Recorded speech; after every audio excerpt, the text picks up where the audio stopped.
प्रेम से बोलो लक्ष्मीपति विष्णु भगवान की जय, कृष्ण कन्हैया की जय। श्री भगवान बोले, हे पृथानंदन, मुझ में आसक्त मन वाला मेरे आश्रित होकर योग का अभ्यास करता हुआ तो मेरे जिस समग्र रूप को निसंदेह जिस प्रकार से जानेगा उसको उसी प्रकार से सुन। व्याख्या। आत्मीयता के कारण जिसका मन भगवान की ओर आकर्षित हो गया है, जो सब प्रकार से भगवान के आश्रित हो गया है और जिसने भगवान के साथ अपने नित्य संबंध को पहचान लिया है, ऐसा भक्त भगवान के समग्र रूप को जान लेता है। सगुण, निर्गुण, साकार, निराकार आदि सब कुछ भगवान ही है। यह भगवान का समग्र रूप है। भगवान कहते हैं कि हे पार्थ, अपने समग्र रूप का वर्णन मैं इस ढंग से करूँगा जिसे तुम मेरे समग्र रूप को सुगमतापूर्वक यथार्थ रूप से जान लेगा और तेरे सब संशय मिट जाएंगे। तेरे लिए मैं यह विज्ञान सहित ज्ञान संपूर्णता से कहूँगा, जिसको जानने के बाद फिर इस विषय में जानने योग्य अन्य शेष नहीं रहेगा। परा तथा अपरा प्रकृति की स्वतंत्र सत्ता नहीं है, यह ज्ञान है, और परा अपरा सब कुछ एक भगवान ही है, यह विज्ञान है। अहम सहित सब कुछ भगवान है, यह भगवान का समग्र रूप ही विज्ञान सहित ज्ञान है। इस विज्ञान सहित ज्ञान को जानने के बाद और कुछ भी जानना शेष नहीं रहता, क्योंकि सब कुछ भगवान ही है। इसे जानने के बाद यदि कुछ शेष रहेगा तो वो भी भगवान ही होंगे। हजारों मनुष्यों में कोई एक सिद्धि के लिए यत्न करता है और उन यत्न करने वाले सिद्धों पुरुषों में कोई एक ही मुझे यथार्थ रूप से जानता है।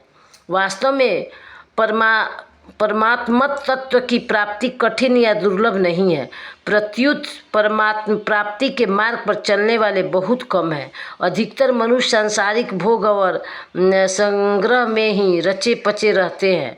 इसलिए हजारों मनुष्यों में कोई एक ही मनुष्य लगन पूर्वक परमात्मा की तरफ चलता है, परंतु लगन के साथ भोगेच्छा, मान बढ़ाई और आराम की इच्छा भी रहने के कारण उनमें भी कोई एक परमात्म तत्व को प्राप्त करता है। परमात्मा को प्राप्त उन जीवन मुक्त ज्ञानी महापुरुषों में भी कोई एक ही भगवान को जानने की इच्छा वाला तथा भगवान पर विश्वास रखने वाला महापुरुष सब कुछ भगवान ही है। इस प्रकार भगवान के समग्र रूप को जानता और भगवत प्रेम को प्राप्त करता है। तात्पर्य है कि भगवान के समग्र रूप को जानने वाला प्रेमी भक्त अत्यंत दुर्लभ है। भगवान के समग्र रूप को जानना ही भगवान को यथार्थ रूप से जानना है। भगवान के यथार्थ रूप को भक्ति से ही जाना जा सकता है। जिस साधक के भीतर भक्ति के संस्कार है, जो भक्ति के खंडन नहीं करता, वह सब मुक्त हो जाता है तथा उसके भीतर नाशवान रस की कामना तो सर्वथा मिट जाती है, पर अनंतर रस की भूख नहीं मिटती। तब भगवान कृपा करके उसकी मुक्ति के अखंड रस को फीका कर देते हैं और प्रेम का अनंत रस प्रदान करते हैं। किसी वस्तु के आकर्षण से जो सुख मिलता है वह सुख उस वस्तु के ज्ञान से नहीं मिलता है। यह सिद्धांत है। जैसे रुपयों के आकर्षण से जो सुख मिलता है वह रुपयों के ज्ञान से नहीं मिलता। कर्म युग में संसार के संबंध विच्छेद होने पर शांति मिलता है। ज्ञान योग में स्वरूप का बोध होने पर अखंड आनंद मिलता है। भक्ति योग में भगवान की ओर आकर्षण होने से अनंत आनंद प्रतीक्षित वर्धमान प्रेम मिलता है।